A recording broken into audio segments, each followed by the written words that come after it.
Dhaggeeffattoota keenya akkam jirtu oduu gaddaa amma Adaamaadhaa nu dhaqqabee qabna.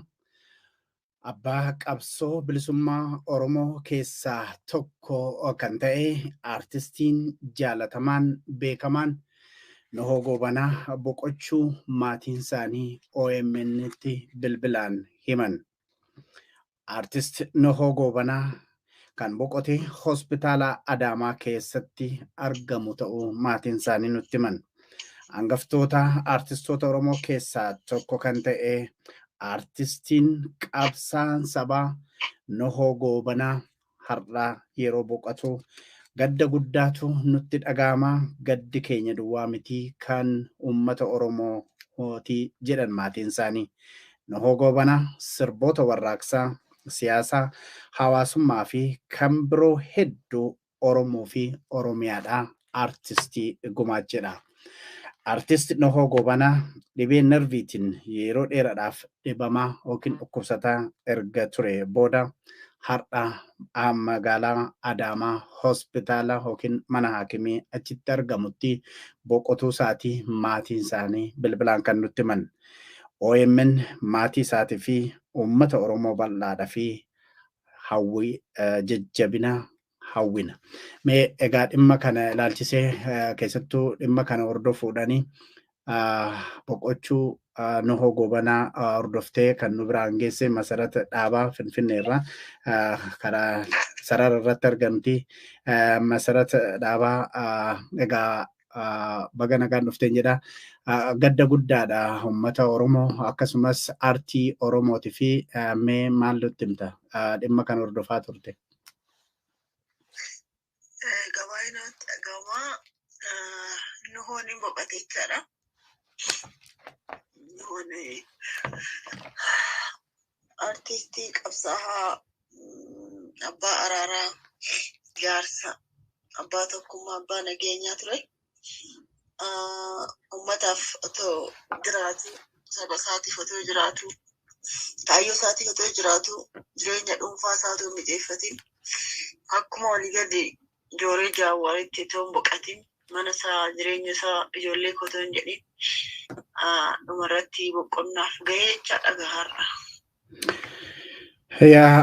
Jiruu isaa guutuu uummata Oromootiif jiraate keessumaa sirboota isaa kan warraaqsaa tokkummaa jechuudhani tokkummaa uummata Oromootiif hawwii guddaa qabu kan Oromoon akka tokko ta'ee qabsaa'uuf nama sirbeedha. Alaabaa Oromoo hin jigdu hin kuftu jechuudhani sirboota yeroo hundumaa hin moofofne nama Oromoodhaaf gumaachedha. Yeroo rakkoo akka Oromoon wal bira dhaabbatuu fi isin waamti harmeen jechuudhaan nama sirbeedha. Qabsaa ganamaati.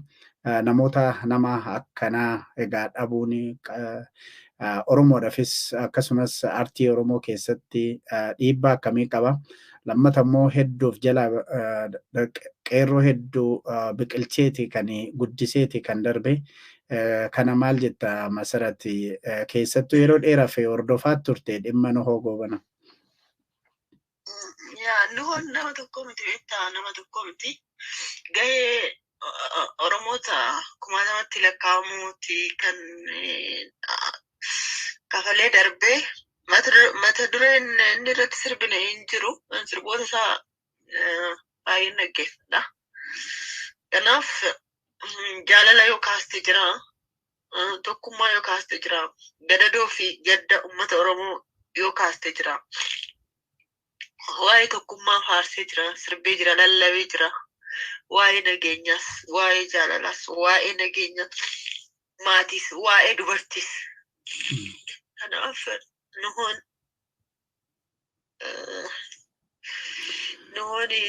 aartii Oromoo keessatti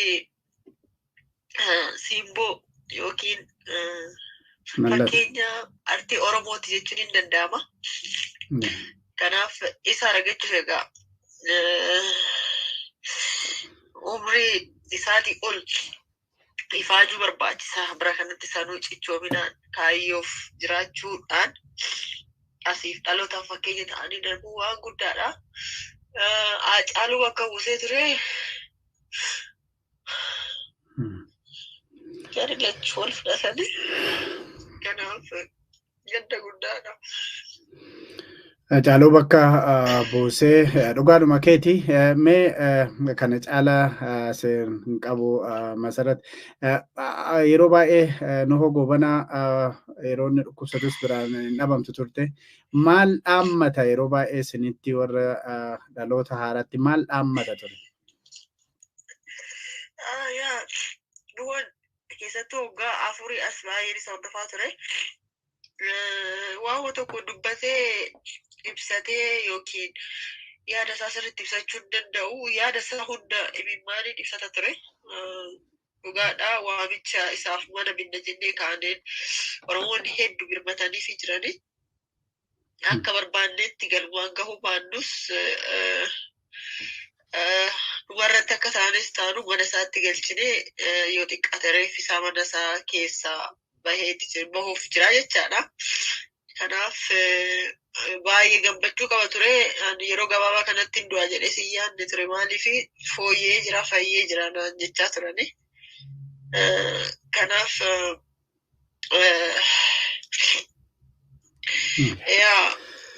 kanuma jechuu danda'a jedhee. Galatoomii masarat dhaabaa Finfinnee irraati warra dhimma Nuhoo Goobanaa yeroo baay'eedhaaf hordofaa turte masaratii dhaabaa hedduu galatoomin jedha. Egaa kabajamtoota daawwattoota keenyatiif dhaggeeffattoota keenya amma sirra deebinee abbaa qabsoo bilisummaa Oromoo keessaa tokko kan ta'e artistiin jaalatamaan beekamaan Nuhoo Goobanaa har'a boqoteera kan boqotee hospitaala Adaamaatti akka ta'edha. Maatii isaanii keessaa nama tokko yeroo gabaabaa dura dubbiseen ture. Egaa hospitaala baafnee gara manaatti geessina. Kanaafi uummata Oromootiifis akkasumas warra isa dinqisiifatu warra isa jaalatu jajjabina nu hawwaa kanuma nu dabarsa gaafa awwaalcha isaa immoo kan himnu ta'anaan jedhani. Egaa hangaftoota artistoota Oromoo keessaa kan ta'ee fi waa'ee dhimma adda addaa irratti sirboota hin duune kan bara baratti darban kan sirbeedha.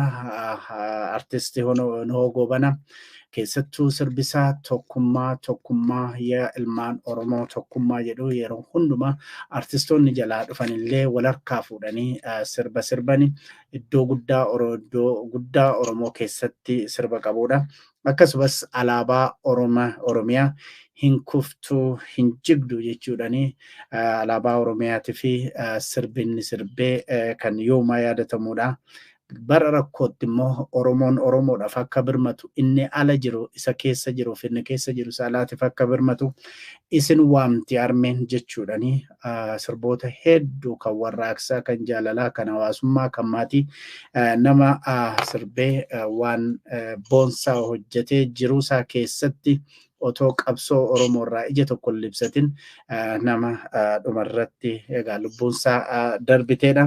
Artist Nuhoo Goobanaa akkuma duraan ibsee dhibee narviitiin yeroo dheeraadhaa fi dararamaa kan ture ta'uudha kan beekamu. Walumaa galatti OMN maatii isaatii fi uummata Oromoo maraan jajjabina hawwina egaa haala jiru hundumaa jala buunee kan gabaasnu ta'a. Akkasumas hiriyoota isaa namoota Nuhoo Goobanaa beekan artistoota adda addaa kanaaf asirratti affeerree isinii dhiyeessinu ta'a. Wanti nuti tuqin darboo ofii kiyyaaf kan hin argine yeroo iddoo qabsoo deemuudhaan qabsaa'ota bilisummaa Oromoo kan WBO gara Asmaraa faatti deemuudhaan isaan jidduutti argamuudhaan isaan bashannansiisuu bira darbee muuxannoo isaa hiruu bira darbee haamilee guddaa qabsoodhaaf godhaa nama ture keessaa tokko. Egaa dhimma kanarratti namoota isa beekan kan isa wajjin turan akkasumas artistoota ganama warra hangafoota ta'an kana qabannee isinii dhiyeessina. Ammas irra deebinee maatii isaa akkasumas uummata Oromoo maraa jajjabina hawwinaa nagaan nu tura. Ya ilman kona da tabar sinin